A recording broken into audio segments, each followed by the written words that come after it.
क्या आपने कभी सोचा है कि दुनिया के सबसे ताकतवर देश का राष्ट्रपति बिना एक भी गोली चलाए किसी देश को कैसे बर्बाद कर सकता है? इसे कहते हैं इकोनॉमिक डेथ सेंटेंस। नमस्कार, मैं हूं राजकिशोर और आप देख रहे हैं अमर उजाला। जी हां, डोनाल्ड ट्रंप लौट आए हैं और उनके साथ लौट आई है उनकी सबसे खतरनाक रणनीति, मैक्सिमम प्रेशर। अधिकतम दबाव वाले इस ट्रंप प्लान ने पहले वेनेजुएला में कहर ढाया और अब ईरान निशाने पर। लेकिन ये सिर्फ एक कूटनीतिक युद्ध नहीं, ये वो आर्ट ऑफ द डील है जिसे समझने में अच्छों के पसीने छूट रहे हैं। तेल, डॉलर और सत्ता का वो गंदा खेल जो आपकी जेब और दुनिया के भविष्य को बदल सकता है। चलिए आज इस ग्लोबल थ्रिलर की परतों को खोलते हैं।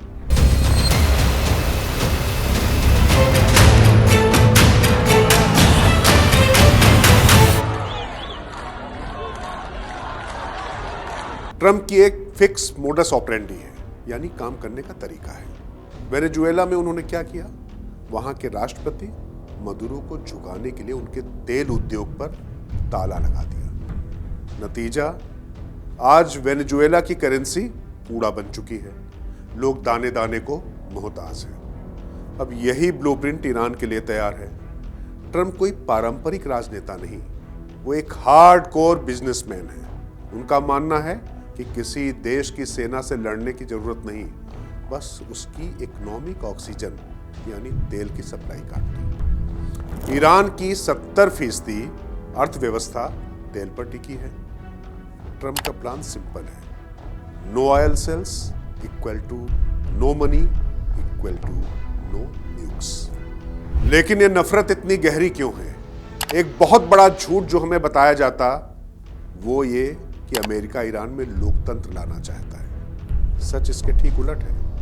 बात 1953 की है, जब ईरान में एक चुनी हुई लोकतांत्रिक सरकार थी और प्रधानमंत्री थे मोहम्मद मोसादेक। उन्होंने बस इतना चाहा कि ईरान के तेल का पैसा ईरान के लोगों को मिले, ना कि विदेशी कंपनियों को।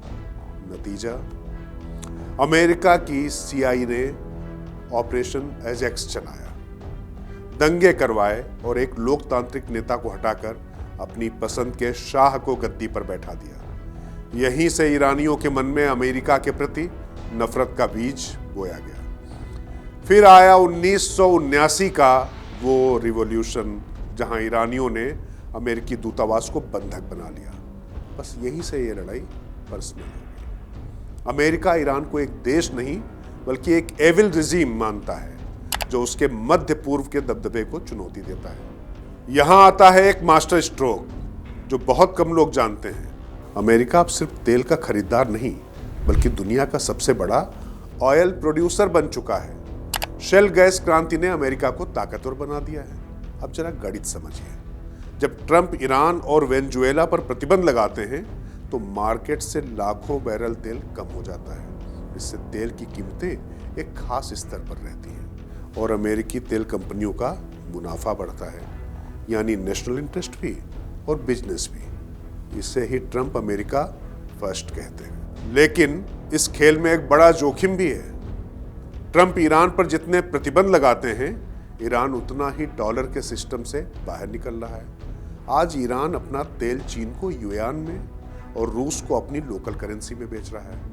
अगर दुनिया के देशों ने डी-डॉलराइजेशन यानी डॉलर का इस्तेमाल बंद कर दिया तो अमेरिका की असली ताकत खत्म हो जाएगी। ट्रंप अनजाने में एक ऐसी दुनिया बना रहे हैं जहां रूस, चीन और ईरान मिलकर एक नया एक्सिस ऑफ पावर बना रहे हैं। यह डॉलर की हेजेमनी यानी एकाधिकार के लिए सबसे बड़ा खतरा है। अब सवाल ये कि हम इस परिस्थिति में क्या करें? भारत के लिए यह एक टाइट रोप वॉक यानी रस्सी पर चलने जैसा है। हमें ईरान से सस्ता तेल चाहिए, लेकिन हमें अमेरिका से दोस्ती भी निभानी है।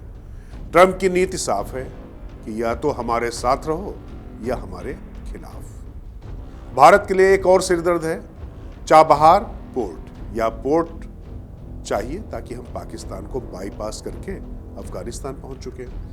लेकिन अगर ईरान पूरी तरह चीन की गोद में जाकर बैठ गया तो यह भारत की सुरक्षा के लिए सबसे बड़ा खतरा होगा। और अगर खाड़ी में तनाव बढ़ा तो पेट्रोल की कीमतें आपके बजट को बिगाड़ देंगी।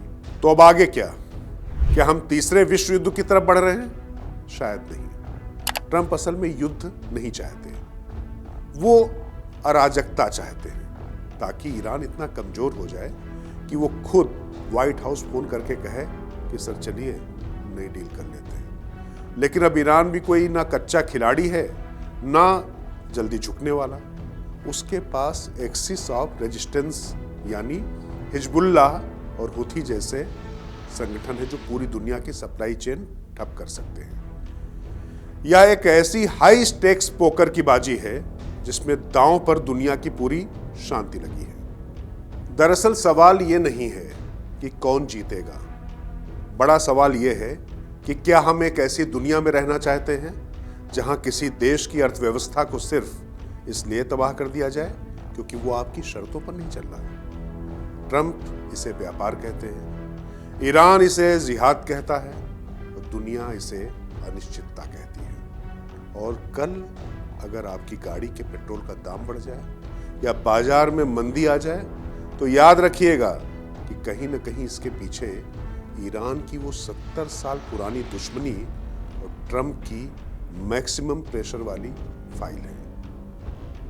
ये भी जान लीजिए कि ट्रंप थोड़ा अलग तरीके से सोचते हैं।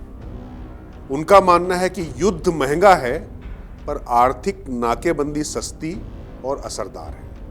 वे ईरान को परमाणु बम बनाने से नहीं रोकना चाहते, वे ईरान को इतना गरीब बना देना चाहते हैं कि वहां की जनता खुद अपनी सरकार के खिलाफ खड़ी हो जाए। इसे regime change from with in कहते हैं। वेनेजुएला एक लैब था और अब असली एक्सपेरिमेंट ईरान पर हो रहा है।